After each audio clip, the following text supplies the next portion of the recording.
Hi friends. एक common debate होती है गायनी पेशेंट्स में कि मुझे बच्चेदानी निकलवा देनी चाहिए कि नहीं। 45 के बाद अक्सर जब वो बहुत हैवी ब्लीडिंग्स का शिकार हो जाती हैं या पीरियड्स बहुत गड़बड़ होके आ रहे हैं, इतने इतने दिन आ रहे हैं कि उनसे संभलते नहीं हैं, और या फिर बहुत पेनफुल पीरियड्स आते हैं। यहाँ पर डिबेट ये चलती है जब भी वो डॉक्टर के पास एक पर्चा लेके जाती हैं कि भी मुझे गांठ आ गई है, रसौली आ गई है, मुझे बच्चेदानी निकलवा देनी चाहिए कि नहीं।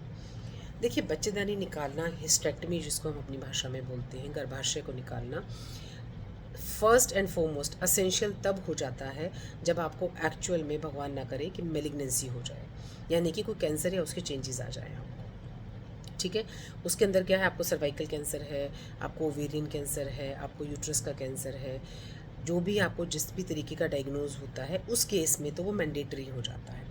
ठीक है, वो भी एक प्रोटोकॉल फॉलो किया जाता है। आजकल डायरेक्ट नहीं निकाला जाता है, पहले कई बार रेडिएशंस, कीमोथेरेपी या ट्रीटमेंट्स देके फिर उसको निकाला जाता है।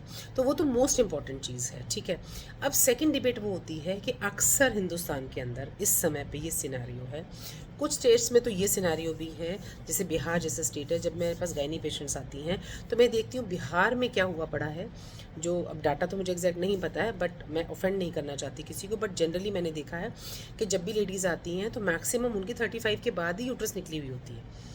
मतलब उनको एक बड़ी कॉमन परसेप्शन है कि मुझे तो पानी जा रहा है, मेरी हड्डियां गल रही हैं, तो मैंने बच्चेदानी निकलवा दी है। दिल्ली में एटलीस्ट इस तरह का सिनारियो नहीं है, लेकिन दिल्ली में भी क्या हो रहा है कि जब आपको बहुत एक्सेसिव ब्लीडिंग्स होती हैं, अब दवाई से परहेज़ करती हैं कि मुझे बहुत ब्लीडिंग हो रही है, अब तो आप निकाल ही दीजिए।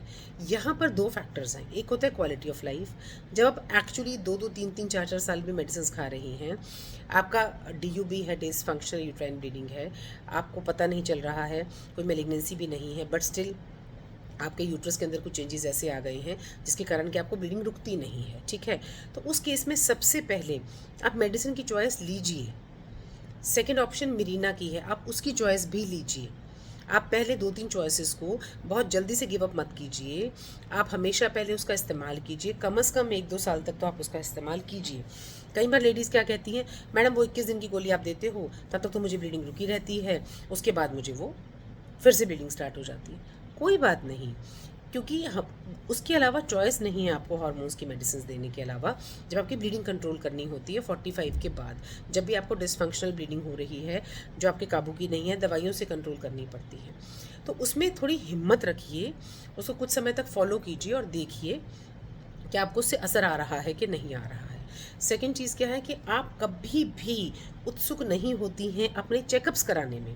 आप डायरेक्ट आर या पार, कि या तो मेरा यूट्रस निकाल दीजिए या मुझे कोई ऐसी दवाई दीजिए कि मैं 1 ही महीने में ठीक हो जाऊँ।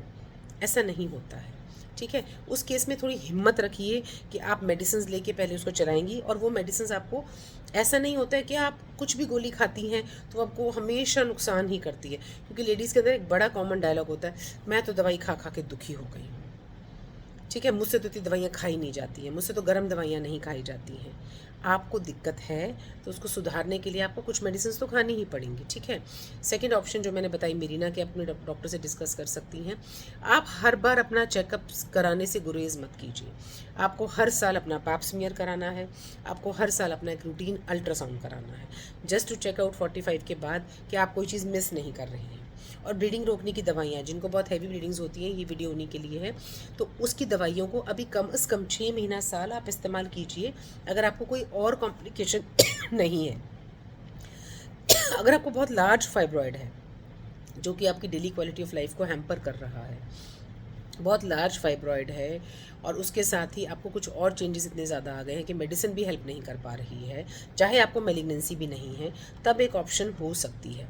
या फिर सर्वाइकल इरोजन्स हैं, आपका सर्विक्स जो है वो हेल्दी नहीं है, चाहे उसमें मेलिग्नेंसी नहीं है। ठीक है, लेकिन आपको डिस्चार्ज, इन्फेक्शंस, कंटिन्यूस ब्लीडिंग्स, ठीक है, और उसमें भी बहुत सारे फैक्टर्स और अभी साथ में एसोसिएट होते हैं, वो सब देख के ही फाइनल डिसीजन लीजिए।